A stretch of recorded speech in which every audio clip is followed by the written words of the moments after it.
Bonjour, bonsoir, bienvenue sur le plateau de Femmes, le magazine qui donne la parole aux femmes sur les sujets qui nous intéressent. Aujourd'hui, nous allons évoquer le crash d'août 2005. Nous allons parler de littérature, nous allons parler de mode, nous allons parler de femmes, nous allons parler d'enseignement.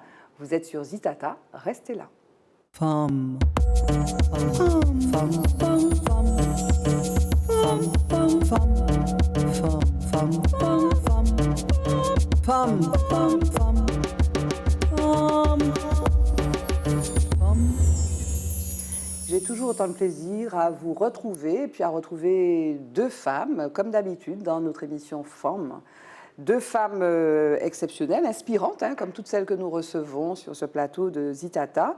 À ma droite, Rose-Marie Taupin-Pélican. On a vérifié l'orthographe de son nom. Comment ça va, Rose-Marie?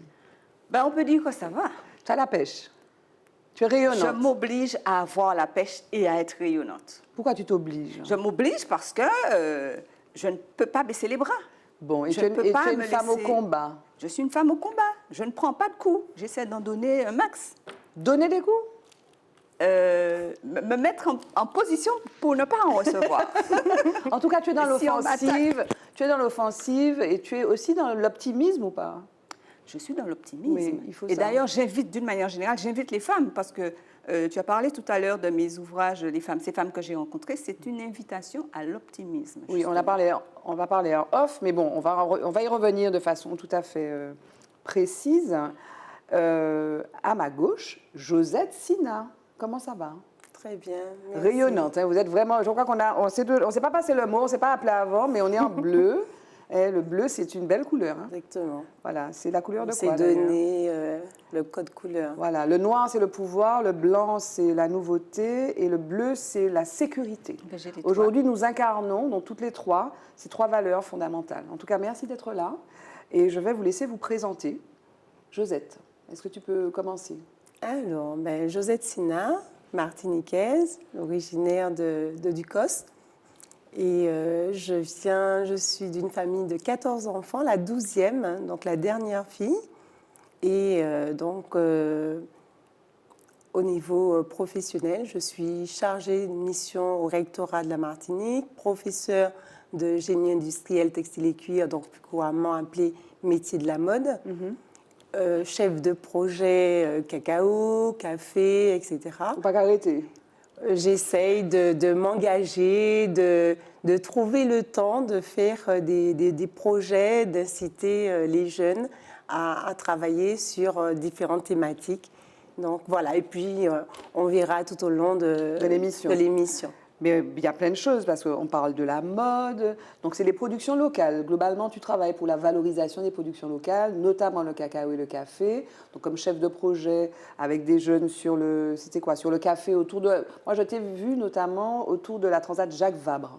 Exactement. Tu menais un projet avec l'Éducation nationale, c'est ça? Oui, alors donc en fait sur la valorisation du café, inciter les jeunes, enrichir leur parcours professionnel à travers la thématique du café sur plusieurs axes. Donc on verra effectivement en détail. Et puis on va parler aussi d'une formation nouvelle aussi, des métiers, au métier de la mode de façon plus spécifique, le métier du spectacle. Voilà, on va évoquer ça. Est-ce que tu peux te présenter plus avant, s'il te plaît, Rose-Marie? C'est vrai que là, tu nous as dit que tu étais une femme au combat, mais on voudrait comprendre un peu plus pourquoi. Parce que tu fais aussi beaucoup de choses, toi. 24 heures ne suffisent pas. Je dis toujours que si mes journées avaient 72 heures... Il était bon. Il était bon, et peut-être même que ce ne serait pas suffisant, parce qu'il m'arrive des fois d'oublier de dormir, enfin bref. Alors, je suis Rose-Marie Taupin-Pélican. Je suis... on me connaît comme étant la présidente de l'Association des victimes de la catastrophe aérienne du 16 août 2005, l'AVCA. Et c'est vrai que pendant longtemps, j'ai été, depuis le début, responsable de la commission technique, c'est-à-dire la commission qui s'occupe de savoir si quelque chose a foiré dans le fonctionnement de l'avion. Donc, il fallait comprendre déjà comment... Je ne savais même pas comment fonctionnait ma voiture. Je mettais la clé. Là, j'ai été obligée de me former pour comprendre, pour pouvoir apporter la contradiction aux gens d'en face. Donc, j'ai été responsable de la commission technique avant d'être présidente de l'AVCA depuis 2012. Et c'est vrai que c'est très, très, très difficile d'être à cette place-là parce que nous avons un dossier extrêmement volumineux. C'est plus de 90 000 pages. Alors, ça fait 3 jours, enfin, ça fait quelques jours que je cherche une page que j'avais vue passer. Et pour la retrouver dans ces 90 000 pages, alors je ne dis pas le temps. Mais que ce ça sont me des prend. pages, excuse-moi, juste, ce sont des pages physiques ou bien c'est numérisé? C'est numérisé. C'est numérisé. Donc, tu fais un pomme F, tu sais comment tu fais. Tu fais pomme F et tu retrouves le mot. C'est que je ne retrouve pas. Tu ne retrouves pas le mot? Bon, Non. ok. C'est que je ne retrouve pas. Je ne sais pas comment ont été enregistrés ces fichiers-là, D'accord. mais la recherche ne fonctionne pas. On va quand même rappeler, pour ceux qui ne le sauraient pas, hein, il y a des gens qui ne savent pas ce qui s'est passé. Donc ce 16 août 2005, il y a une catastrophe aérienne Oui. au cours de laquelle donc 160 personnes ont péri. Donc c'était un vol qui revenait du Panama. Et parmi ces victimes, il y avait 152 Martiniquais. C'est la plus grande catastrophe aérienne qui impacte notre île. Et en fait, il y a eu en fait, un deuil national et ces familles sont regroupées, toutes les familles sont regroupées au sein d'AFCA. Oui, alors il y a non seulement alors, les 152 Martiniquais qui meurent dans cette catastrophe-là, c'est 152 Martiniquais, mais c'est comme si c'était 33 000 Français qui mouraient en même Oui, temps dans proportionnellement. drame par rapport à la population. Et donc, c'est le drame dans lequel il y a eu plus de Français, si tant est que nous sommes des Français, le plus de Français qui meurent en même temps. Et donc, avec les 8 membres d'équipage, c'était des Colombiens. Et depuis, effectivement, l'AFCA s'est créée hein, dans le lendemain ou le surlendemain, en tout cas la même semaine, l'association a vu le jour. Et depuis, effectivement, son rôle, c'est de... au début, c'était de rapatrier les corps. Il fallait orienter les familles pour leurs droits, surtout, pour que leurs droits les plus élémentaires ne soient pas bafoués. Mais depuis au moins 5 années, le seul objectif, c'est la procédure pénale qui est toujours pendante devant le tribunal de Fort-de-France. Et nous nous battons pour comprendre ce qui s'est passé ce jour-là, puisque depuis 2017, c'est un petit jeu de yo-yo que la justice joue avec nous. Et enfin, je vais peut-être développer. Oui, parce qu'aujourd'hui, il y a une actualité de l'AFCA, c'est que moi j'ai vu passer donc, cet appel au don, parce qu'il y a une échéance en novembre. Et vous voulez éviter le non-lieu. C'est quoi l'enjeu procédural là, pour vous?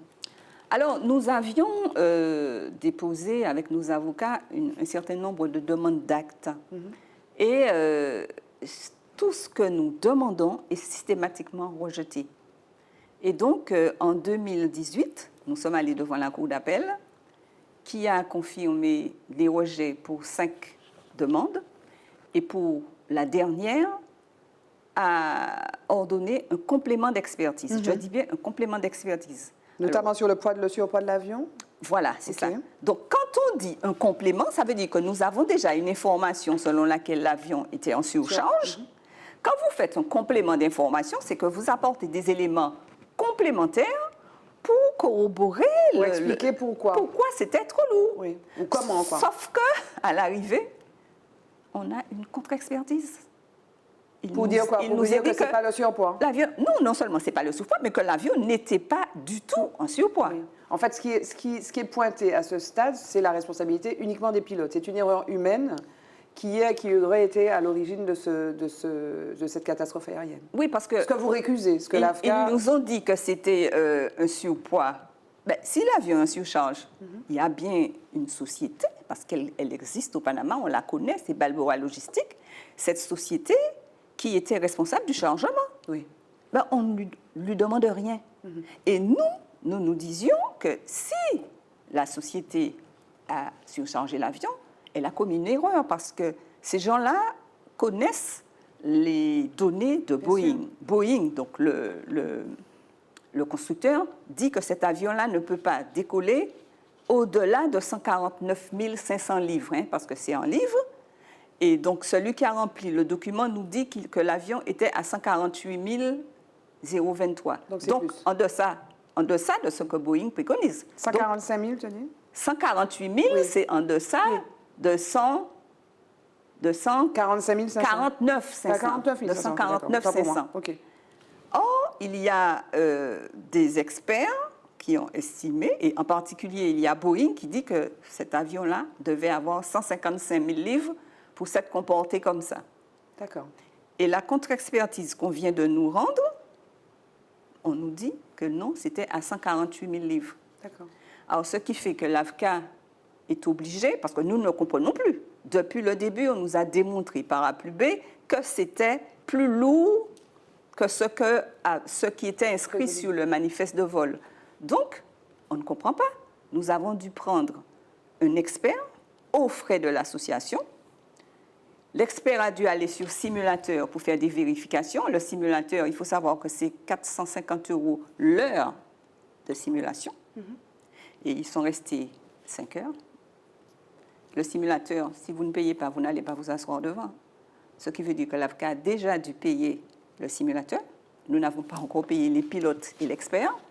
Mais je veux dire que dans ce dossier-là, il y a des dépenses qui sont faites. Alors, on nous reproche d'avoir déjà trop financé cette enquête-là.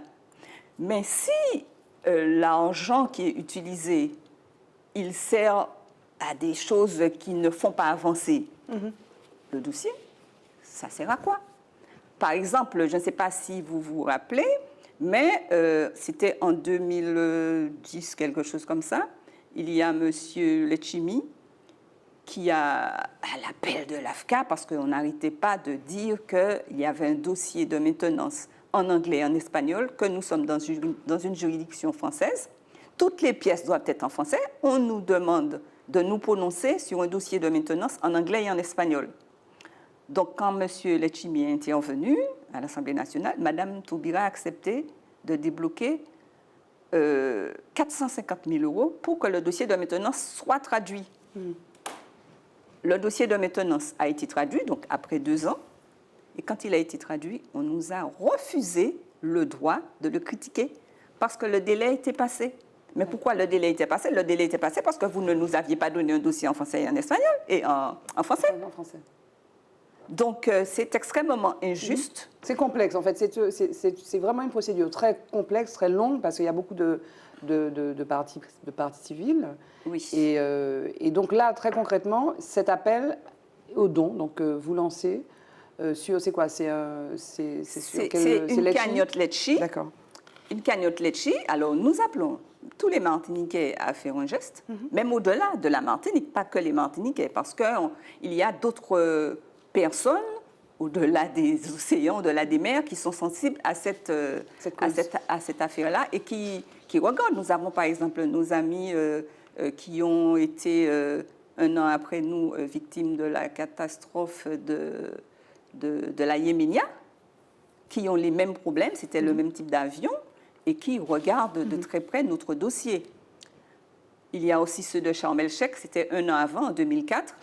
Donc, alors nous disons que si chaque Martiniquais donnait 1 €, on aurait plus de 300 000 €. On va y revenir, on va refaire l'appel. Je voudrais qu'on avance un petit peu dans notre conducteur, là, et on va parler de toute autre chose, mais on va revenir à l'AFCA et à ces problématiques. Mais aussi, je veux qu'on parle aussi de toi, parce qu'on a parlé de l'AFCA, mais tu nous as dit aussi que tu étais autrice et tu as écrit quelques ouvrages, notamment sur les femmes.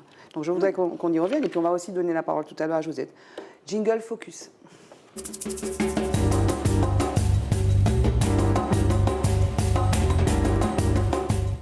C'est vrai qu'elle est intarissable, mais la cause le mérite amplement. Pour la rubrique Focus, je veux vous parler d'Alice Diop, mesdames. Vous connaissez Alice Diop? Non, pas du tout. Alice Diop, on en a un petit peu parlé dans l'actualité, parce que nous, dans Femmes, on parle des femmes. Hein.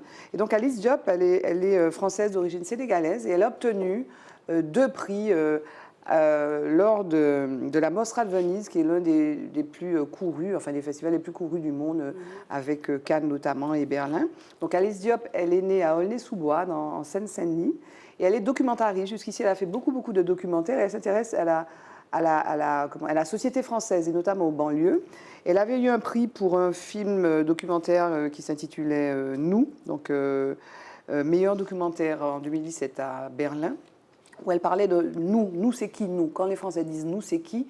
Et en fait, c'est un nous qui est un nous de la diversité. Et elle incarne ça. Et donc, la bonne nouvelle, c'est qu'elle a eu ces 2 prix à Venise, donc le grand prix du jury et puis le prix pour le premier film de fiction. Parce que jusqu'alors, elle avait fait beaucoup de documentaires. Et là, elle s'est lancée donc, dans la fiction avec un film, en fait, qui s'appelle Saint-Omer, qui s'inspire d'une histoire vraie d'une femme, d'un infanticide, en fait. Et voilà, donc le film n'est pas encore visible hein, ici. Mais voilà, je voulais juste qu'on cite et qu'on rende hommage à Alice Diop. Et quand elle a reçu ses prix donc à Venise, elle a évoqué Audrey Géraldine Lorde, qui parle des femmes noires. Et elle a dit donc notre silence ne nous protégera pas, en rajoutant donc nous ne nous tairons plus. Donc elle citait Audrey Géraldine Lorde, notre silence ne nous protégera pas, et elle rajoute nous ne nous tairons plus, les femmes ne se tairont plus. Les femmes ne se tairont plus sur plein de... Je ne sais pas, qu'est-ce que ça vous évoque? Sur plein de... Qu'on prenne Josette. la parole, que les femmes n'aient pas peur. Est-ce qu'il y a des causes spécifiques sur lesquelles les femmes doivent prendre la parole? Je pense qu'on peut prendre la parole sur toutes les thématiques. L'essentiel, c'est de parler de choses qu'on maîtrise et donner l'exemple. Là, je pense que c'est une femme qui peut servir d'exemple aux jeunes générations, surtout celles qui ont envie d'embrasser ce type de carrière, parce qu'il n'y a pas beaucoup de femmes noires dans ce domaine. Et il y a beaucoup de jeunes filles qui ont du talent et qui n'osent pas. Donc, ce type de modèle... je trouve que c'est très bien. Est-ce que ce combat-là, le combat de l'égalité, parce qu'on a l'impression, et c'est vrai que nous, par exemple, on est dans cette émission, il n'y a que des femmes, et depuis le début, on en a reçu, je crois qu'on est à la 62e émission de femmes, donc c'est quelque chose qui s'est installé. On pourrait avoir l'impression que finalement, les choses se sont égalisées, par exemple, en politique, à la parité. Est-ce qu'il y a encore des combats, entre guillemets, ou des champs à investir qui ne le seraient pas assez, d'après toi, Rosemary? Je pense effectivement que le combat pour l'égalité, enfin pour ce combat-là, on n'est pas encore arrivé au bout. C'est vrai que de plus en plus, les femmes gagnent du terrain, que ce soit pour des professions, les professions pour lesquelles il n'y avait pas habituellement de femmes.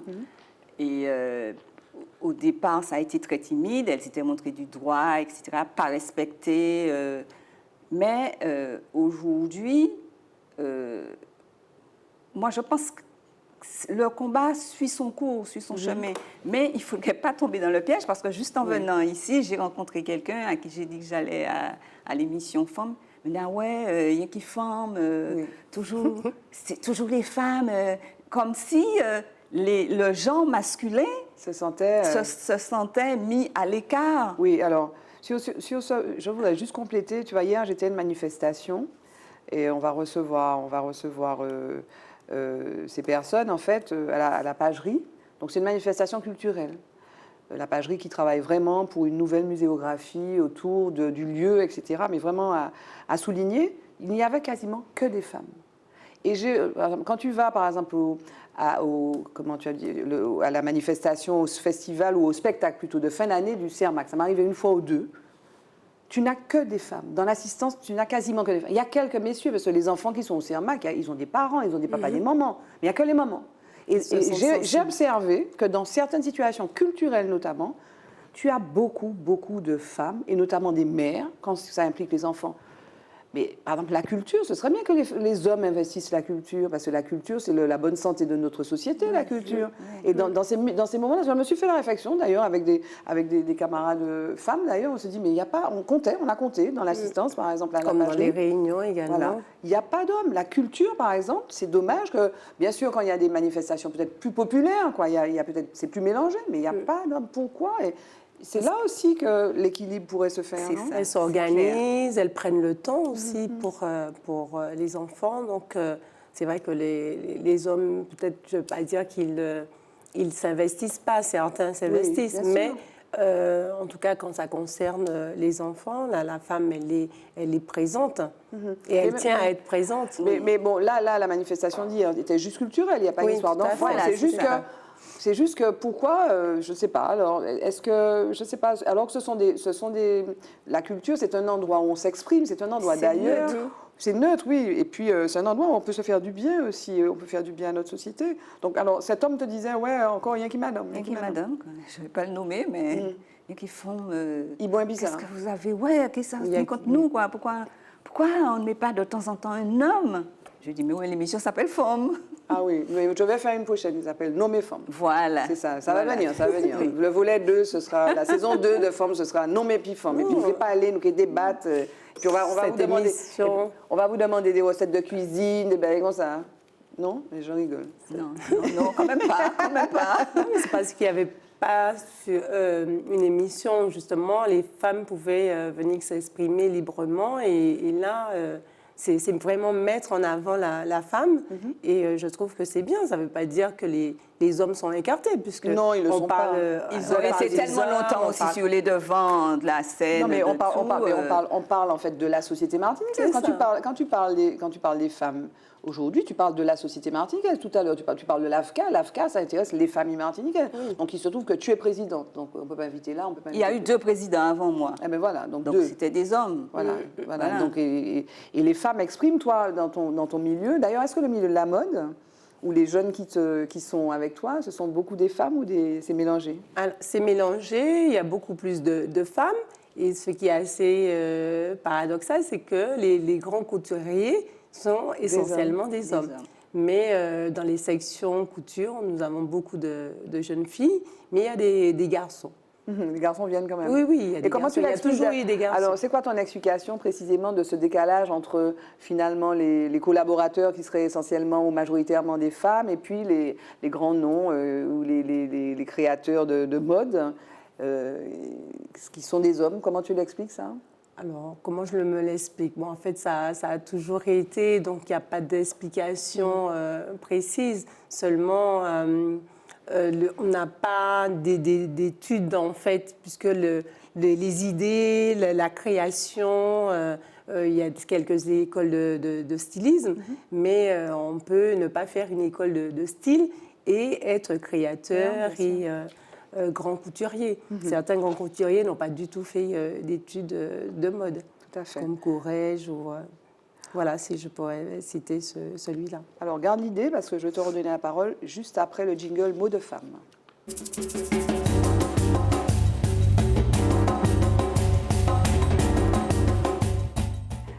Alors, aujourd'hui, donc, tu enseignes. Tu enseignes au lycée Dumas. Dumas Jean-Joseph. Dumas Jean-Joseph. Et donc, CAP couture floue, c'est ça? Alors, CAP Et vêtements puis, bac flous. pro métier de la mode, vêtements. Exactement. Voilà. Est-ce que tu peux nous en parler? Et puis nous parler aussi de cette formation complémentaire, donc d'initiative locale, sur la mode et les arts du spectacle. Alors, donc, ce sont 2 formations qui permettent aux jeunes d'avoir des compétences en couture, donc de la création, puisque ces jeunes ont des heures en art appliqué, en conception pour la réalisation des patrons et en fabrication, donc la réalisation d'un prototype. Donc, une classe de CAP, une classe de bac pro.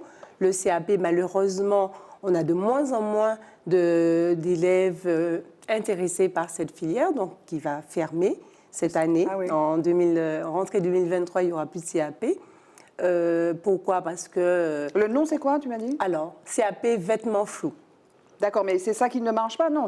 Alors, c'est le CAP qui ne fonctionne pas. Donc, plutôt que de rester, de demander au ministère ou au rectorat de garder cette formation qui est en perte de vitesse, on a voulu proposer une formation qui n'existe pas sur le plan local, une formation complémentaire d'initiative locale, couture à façon, rénovation, création de vêtements, mode, art des costumes du spectacle, de façon à compléter la formation de ces apprenants pour qu'ils puissent s'insérer dans le monde professionnel.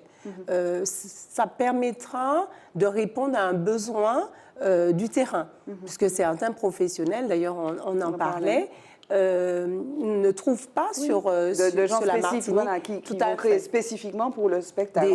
Voilà, J'imagine qu'il y a du des ateliers du CERMA qui font des choses d'ailleurs. Alors, ils font des choses, mais ce ne sont pas forcément des personnes qui ont été formées, en couture, CAP, bac pro, mais qui n'ont pas cette vision du costume. Et là, on pourrait permettre à ces jeunes, justement, d'avoir une autre vision du vêtement, d'aller sur des créations, échanger avec les metteurs en scène, échanger avec le monde du spectacle et toute forme comment dire ça, de spectacle. Oui. Pas forcément dans Ça peut le être le carnaval prêt-à-porter. aussi, d'ailleurs. Le carnaval, Pendant le carnaval, théâtre. les couturières, comme on les appelle, fonctionnent beaucoup, hein, travaillent beaucoup. Oui, les couturières travaillent beaucoup, mais je trouve qu'il manque encore Une formation spécifique. Voilà, une formation spécifique, puisqu'il y a des matériaux spécifiques. Par exemple, un travail de plume ou de dentelle ou de matière innovante. Ça peut être vraiment la création en fonction de la demande. Vous n'avez pas voilà. formé beaucoup de gens? C'est quoi? 12 personnes. apprenants. Oui. Voilà. C'est intéressant, ça, non? Oui, tout à fait. Pour les mises en scène, pour tes mises en scène de tes livres. En fait, toi, tu écris, tu n'as pas encore fait de spectacle. Pas encore. Pas encore, mais voilà, ça va te donner Ça. ça peut te Il va y donner être des échanges. idées, ouais. On a l'intention de travailler avec l'atelier théâtre du lycée Schellcher. Oui. Donc ces jeunes seraient amenés à travailler avec d'autres élèves et cet échange aussi est important. Mais alors, parce que on s'habille, tu dis que ça ne marche pas, les gens ne veulent pas aller, je reviens un petit peu en arrière, les gens ne veulent pas aller vers ces formations qui sont des formations manuelles, c'est ça?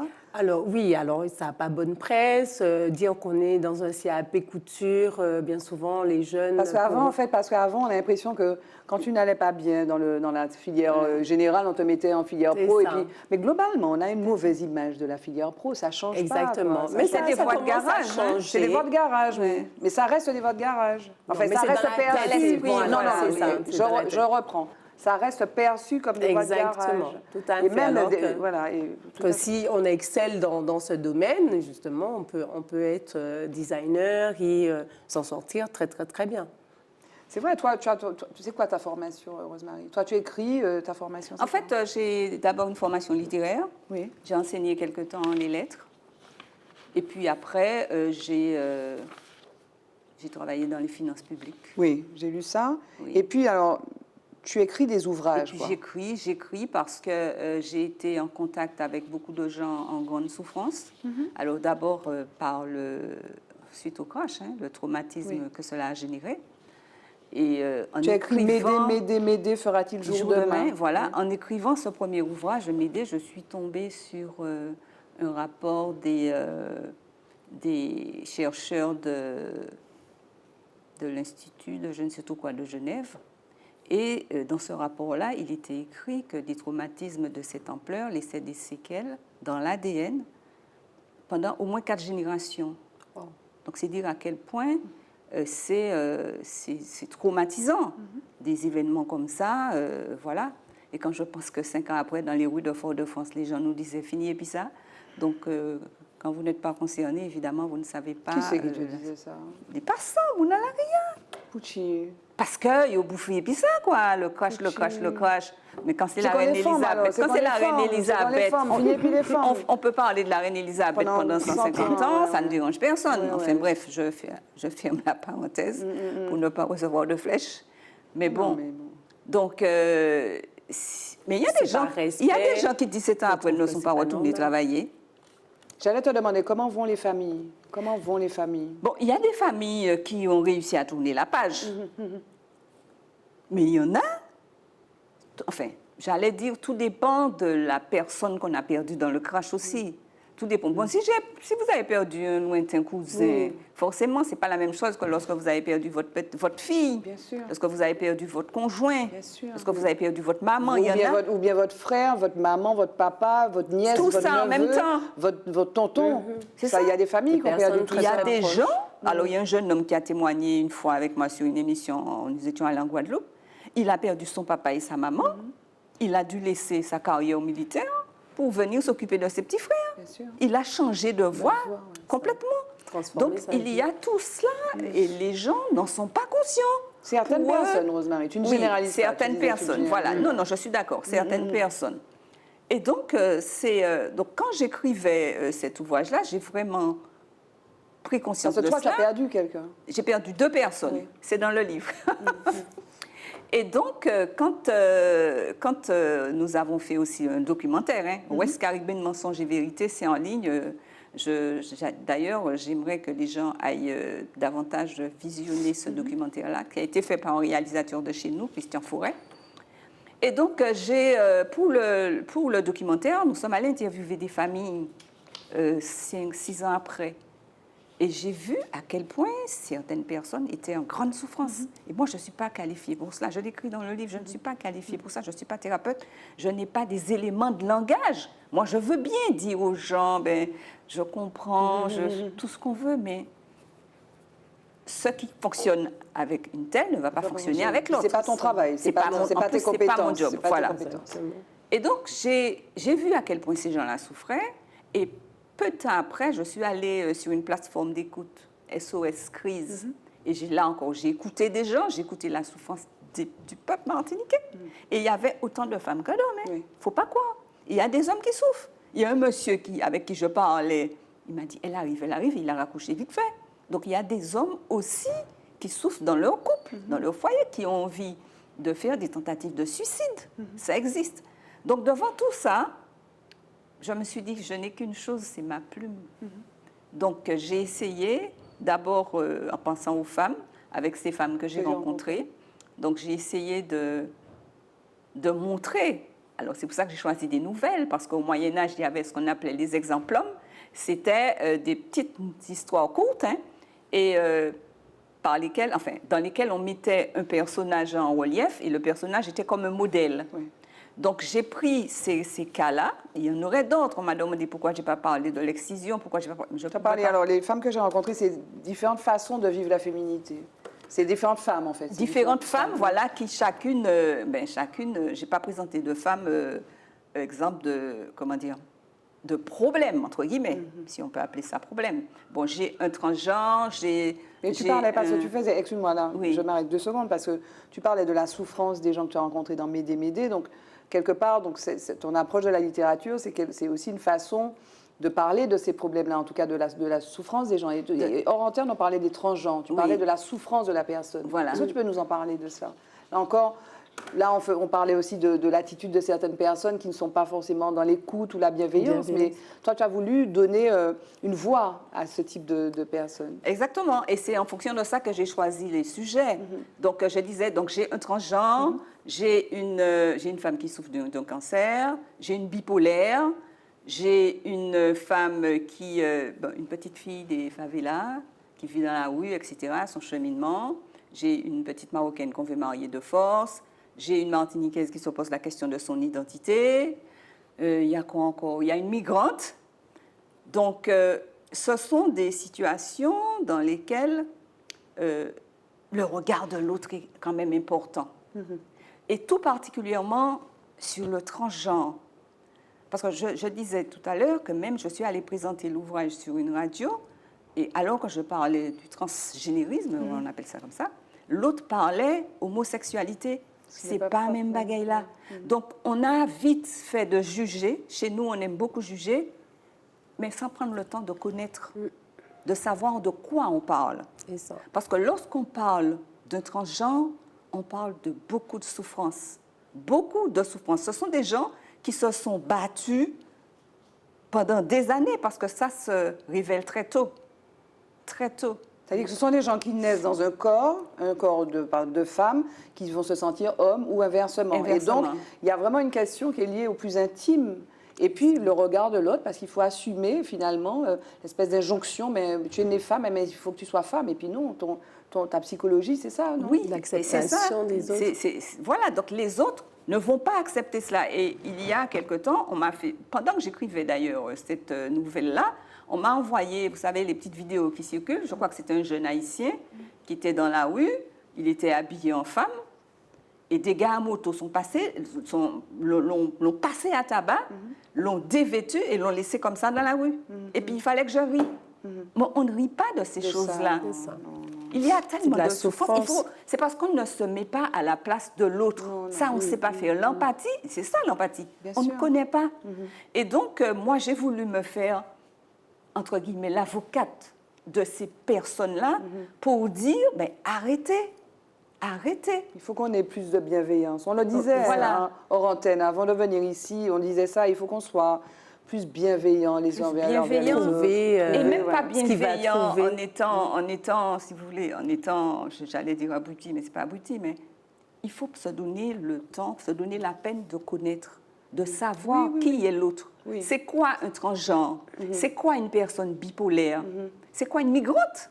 Parce que les migrants, on n'aime pas, nous comme les autres. On n'aime pas les gens qui viennent d'ailleurs, on a l'impression qu'ils viennent nous prendre notre travail, notre ceci, notre cela. Si les gens partent, pourquoi ils partent de chez eux? Bien sûr. Je Sans pense compter que que- nous, on est partis aussi, d'ailleurs. Les personnes sont déjà mal dans leur peau, ils sont mal eux-mêmes, donc ils ne peuvent pas voir les bonnes choses chez l'autre. Celui qui Il faut regarde, qui déjà, juge, tu dis, oui. voilà, Ouais. faut Il y a déjà que cette l'environnement. personne soit bien. Tu dis qu'il y a un malaise. Voilà, il y a un Ça y est, malaise, voilà, ça y est que- un mal-être. Un mal-être de ceux qui jugent, Voilà, en fait. c'est ça. Je- Et donc, je du peux coup, bien voir. ils reportent leur propre souffrance sur l'autre pour se sentir mieux. Je pense que c'est plus à ce niveau-là. Il y a un gros travail D'acceptation. J'ai lu que la Qu'est-ce que tu en penses? la Attends, Rosemary, fille... qu'est-ce que tu en penses? Non, mais je suis d'accord. Je suis d'accord. J'ai lu que la fille d'Angelina Jolie et de Brad Pitt, elle est transgenre. Oui, oui. Personne ne dit rien. Elle n'a pas envie de s'habiller en fille. Elle se met en garçon. Ça ne pose de problème à personne. Donc, je pense que c'est un problème de culture aussi, c'est un problème d'environnement, c'est un problème de... Oui, mais l'accepte Bien pas que... sûr. Moi, je suis pas Je d'accord avec pense ça. pas, parce Rosemary. que Non, c'est non. une célébrité. Non, c'est- j'en pense pas, c'est parce que non. c'est lié. Tu sais, mais tu en as parlé d'ailleurs, parce qu'il faut que tu ailles dans le détail là, à propos de ce transgenre. Tu as des gens, par exemple, moi je connais des gens proches qui disent si je suis homosexuel, m'en parler, ouais encore. Parce que ça peut faire, c'est la sexualité de ton enfant, c'est psychologie, à la limite, s'il casse, c'est quand même mieux. Que ça peut faire, Oui, c'est ça, la mais il y a vie. le Oui, regard mais de les l'autre, autres, il y a le mais c'est regard les autres, voilà, voilà. regard de Il y a les l'autre, autres, c'est le regard de l'autre. Mais et puis, comment, alors, mais qui ça, nous, dans un petit pays, on est dans une c'est l'insularité, la calebasse de l'île, comme dirait l'autre. Et donc, comment on vit ça, quoi? Mais c'est pour ça que je Oui, dis c'est faut que la personne a tellement peur, non pas de que son enfant soit homosexuel ou peu importe, c'est le rejet. Non, mais le rejet, c'est-à-dire sa culpabilité. Pourquoi mon enfant est devenu comme ça? Qu'est-ce que j'ai fait? Mais comme elle dit, alors, c'est ce qu'elle disait, la dame, c'est là, et c'est là que ça rejoint l'ignorance ou la connaissance. C'est voilà. quoi? Et Ouais. c'est ne pense pas au jugement de l'enfant, mais que les autres vont dire ah mais Mademoiselle machin, oui, il il y a et- qui tellement niais et tout ça. Mais Donc, oui, et cette femme-là disait, cette femme-là qui a témoigné lors de ma soirée littéraire, elle disait que c'est mon nom, les voisins t'ont qu'à dit, Boyo, il a regardé, il a fait un logo quand même, Boyo, il pourrit, ça il fait. Hein. oh, Tu c'est vois affreux, jusqu'où peut c'est aller la affreux. méchanceté des gens, C'est ça. l'ignorance aussi. Parce qu'ils L'ignorance. savent pas Et c'est si pour ça demain- que j'ai parlé de la fille de Brad Pitt et de machin, parce que les gens s'en foutent. Le regard des autres, le regard, pour moi, ce regard-là n'existe pas, même si tu n'es pas d'accord. Parce que ça, c'est fondamental. L'autre, le regard de l'autre, et c'est ça qui rend malheureux. Déjà, la personne, elle a le problème, elle doit gérer, Oui. elle doit pratiquement se battre avec cette espèce de métamorphose, de transformation qui se fait en elle, parce que, Mais elle-même, elle ne comprend pas au début. elle ne comprend pas. Oui, parce qu'elle est dans clair. une société, on est tous dans cette société, avec des codes, avec des ça. des Il gens, faut des rôles respecter. assignés, etc. Mais on Surtout remet en que ça cause commence ça. très tôt. À 3 ans, vous ne comprenez pas ce que vous avez. Vous avez envie de mettre les talons hauts de maman, vous mettez des talons hauts, vous avez envie de prendre de... Il le fait, l'enfant le fait instinctivement, sans savoir. Et d'ailleurs, dans mon cas, enfin, le cas de la personne que j'ai rencontrée, ben, la maman, elle a foutu l'enfant dehors. Pendant 2 ans, tu disais. Pendant 2 ans, pas par méchanceté ou quoi que ce soit, mais parce qu'elle ne comprenait pas, elle ne savait pas ce que c'était. Parce qu'on a tendance à assimiler ce genre de choses à du vice. C'est Mais pas du vice. attends, excuse-moi. Enfin bon, là, je vais vous juger quand même un petit peu la maman. Ou pas, tu sais pas ce que c'est, pas mais juger. tu mets ton enfant 2 années dehors, qui fait le SDF en France, quand même. Il ne faut pas juger la maman. Je ne suis juge pas, d'accord. mais je veux dire, tu dis, voilà. Il faut être à l'écoute, Il faut être à l'écoute. Il y a quand même, tu as un acte, tu as une responsabilité sur ton acte, il y a des conséquences. Les conséquences, elle le connaissait, les conséquences, c'est que cette personne a été SDF, c'est ça, non? Donc elle savait les conséquences. Mais elle ne voulait plus de D'accord. ce personnage qui n'était plus son enfant. Ça n'était plus son enfant. Et ça, elle a accueilli à nouveau ou pas du tout? Ah oui, oui, maintenant, elles sont inséparables. c'est Elles sont génial. inséparables et c'est bien. Peut-être qu'il fallait qu'elle fasse ce chemin-là aussi. Parce qu'entre-temps, elle a rencontré des gens. Je crois que le déclic s'est produit quand elle a perdu sa propre mère. Donc elle a compris que la maternité, c'était quelque chose. La responsabilité envers l'enfant, c'était quelque chose. Et puis, entre-temps, elle a vraiment compris ce qu'était un transgenre, Oui. que ce n'était pas du vice. Parce que les gens qui jugent, les gens qui critiquent derrière, c'est des gens qui ne connaissent rien à propos de ça. Ils ne savent pas. Pour eux, c'est des magoumets. Et, Il n'y a pas longtemps, d'ailleurs, ça fait même pas 2 mois, elle était dans un magasin avec son fils. Quelqu'un qui ne savait pas qu'elle était la mère lui a dit, magoumets, regardez, machin. Et c'est ça. Ah là là, Il faut là. expliquer, Ça aide, c'est de la hein. pédagogie. Donc, c'est pour ça que j'ai écrit. Dis Josette qui est pédagogue, il faut faire de la Et pédagogie. c'est pour ça que j'ai écrit Mais le oui, livre, c'est important pour de- que les gens comprennent comprennent. ce que c'est qu'un transgenre, la souffrance qu'il y a derrière, le chemin qu'on doit parcourir, à quel point le jugement que vous allez donner, Va le regard que impacter. vous allez Et porter, l'éducation, à quel Et point ça va l'éducation. impacter. Oui, Merci de l'éducation. me Voilà. donner le lien pour redonner la parole à Josette, Madame la bavarde. Merci. Tu as dit, tu l'avoues, hein, que tu es bien bavarde. Bon, non, mais c'est très bien. On est deux comme ça. On est deux comme ça, Trois, Rosemary. je pense. On est deux comme ça. Alors, moi, je voudrais, parce que Josette, on a dit au début qu'elle faisait plein de choses. Donc, on a parlé de comment tu l'appelles, De mon cette Dieu formation De cette formation complémentaire. complémentaire. Redis-moi le style, Alors, l'acronyme. couture à façon, Oui, transformation. voilà. FCIL. Alors, oui, FCIL, c'est formation complémentaire d'initiative locale. Donc, en fait, cette formation, elle a été créée Oui. pour la Martinique. Tout à fait, tout à fait. On a Voilà. bien compris. Donc, c'est art du spectacle. Donc, voilà. Et donc, ça va durer combien de temps Alors, 9 mois. Donc, vous faites un appel à candidats Alors, on fait un appel Faut pour que profiter, les faut jeunes, profiter. justement, viennent, des élèves qui ont soit un CAP ou un bac pro dans les métiers de la mode, des jeunes qui n'ont pas pu valider, justement, un diplôme en couture, mode, ou des professionnels, des salariés ou des demandeurs d'emploi qui n'ont pas de formation en ce moment et qui pourraient compléter de façon à trouver un emploi après cette formation. Et alors, donc, toi, tu as beaucoup de casquettes, puisque Oui. tu es au service, tu es tournée un peu comme Rosemary, tu es tournée vers les autres. Et donc, tu es chef de projet, enfin, sur des valorisations du cacao, notamment avec les jeunes, toujours. Ton C'est idée, ça. c'est vraiment d'amener les jeunes vers les productions locales. Donc, la Exactement. valorisation du cacao et du café. Valorisation du cacao et du café. On a commencé par ces productions, ces filières, mais la valorisation des produits locaux en général.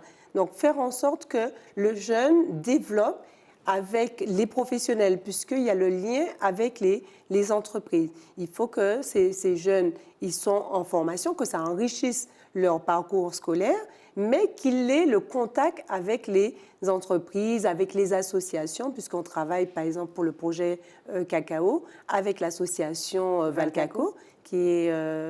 la présidente, c'est Cora Bernabé, avec les chocolats Hello, avec les chocolats Lozea. Donc, en fait, tous les professionnels, tous les acteurs de la filière cacao, je ne vais pas tous les citer.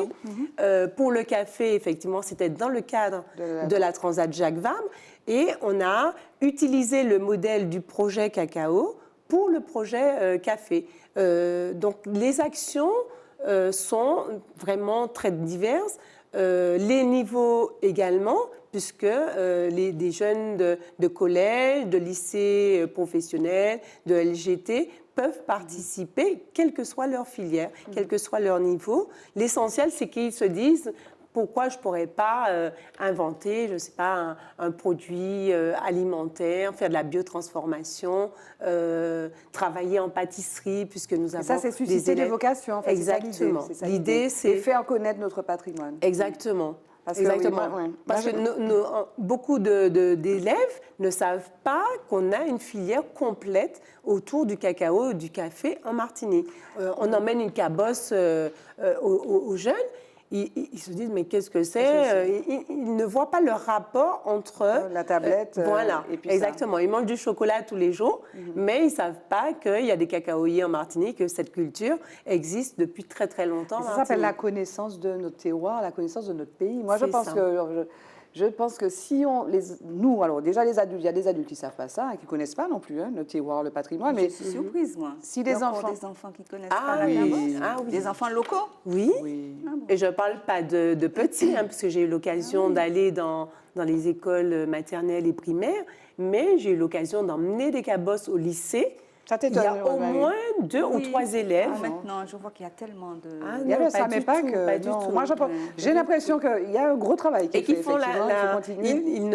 ils font pas la différence entre une cabosse, le fruit, les fèves qui sont à l'intérieur, le mucilage, tout ce qu'on pourrait faire avec le cacao. Et donc c'est une découverte et c'est très important de commencer très tôt au niveau de l'éducation nationale et des écoles. On a ce travail à faire de connaissances. Ça se fait de toutes les façons, semaine du goût dans certaines Oui. écoles, mais on devrait le faire plus souvent. plus Les enfants souvent, ne sont pas plus assez régulièrement. connectés.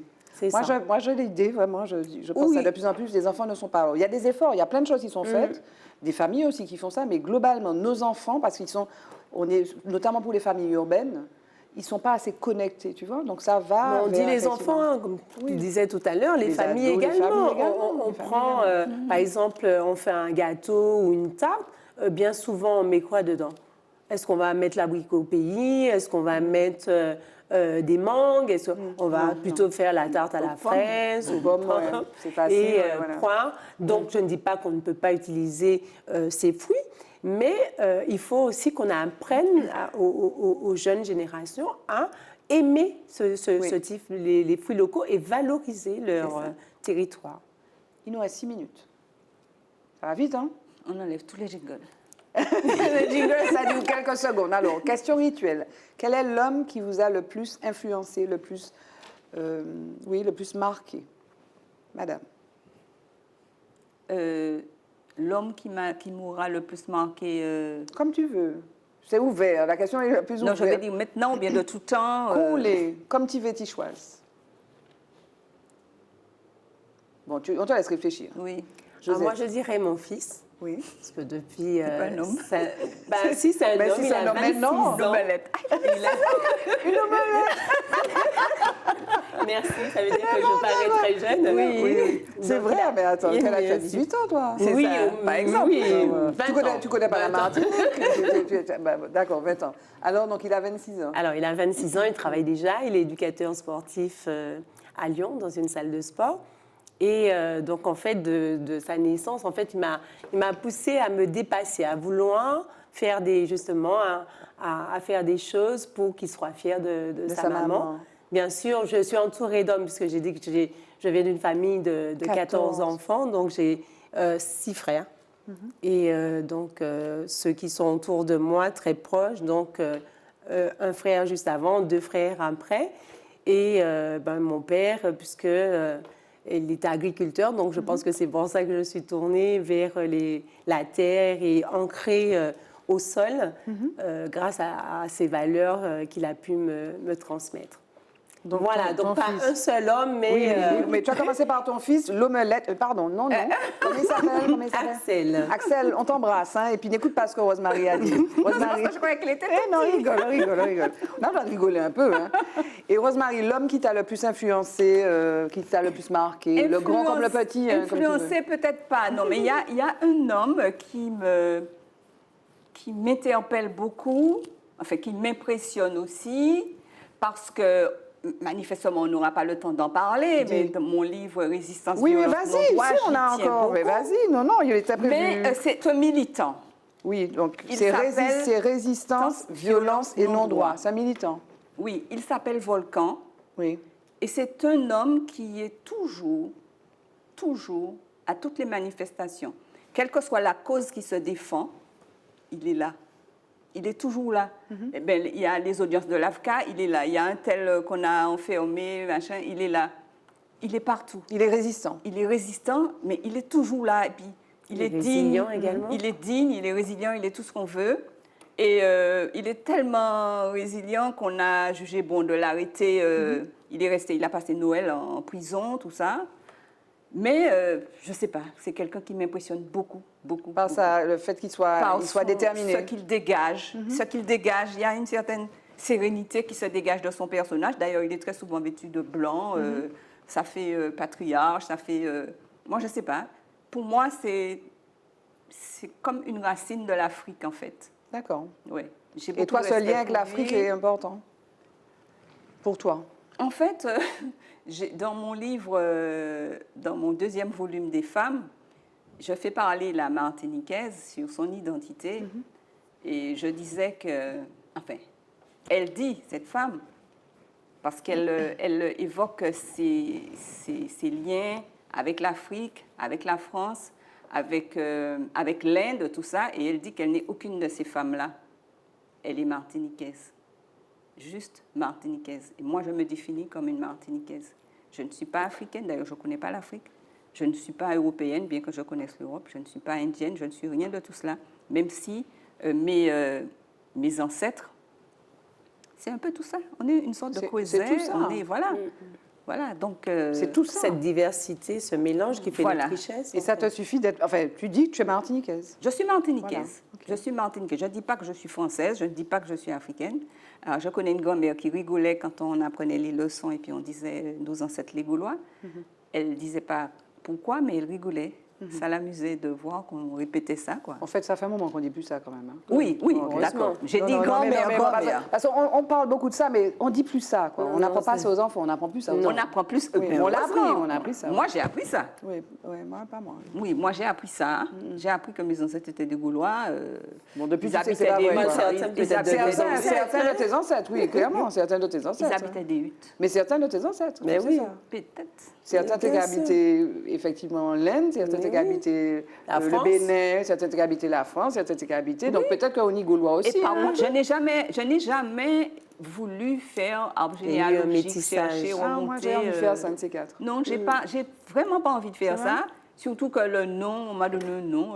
Un nom, pour moi, c'est un nom, quoi. C'est une manière de me définir dans le temps, dans l'espace. C'est tout, quoi. Voilà. Jingle, le mot de la... Attends, regarde ça. Le mot de la forme, le mot de la fin. Elle a encore un mot à dire. Beaucoup.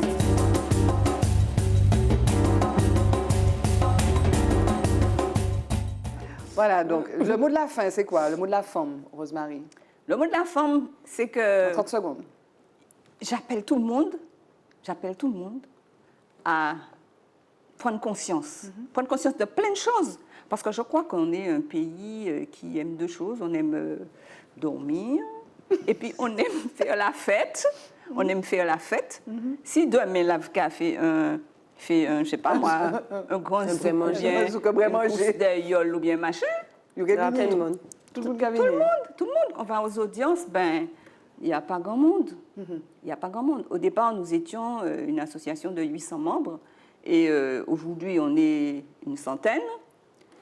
Et sur la centaine, il y en a beaucoup qui paient leurs cotisations, mais qui ne viennent pas, parce que ce sont quand même... c'est une association à part, parce que c'est pratiquement que des personnes de certain âge. La moyenne d'âge, c'est 60 ans.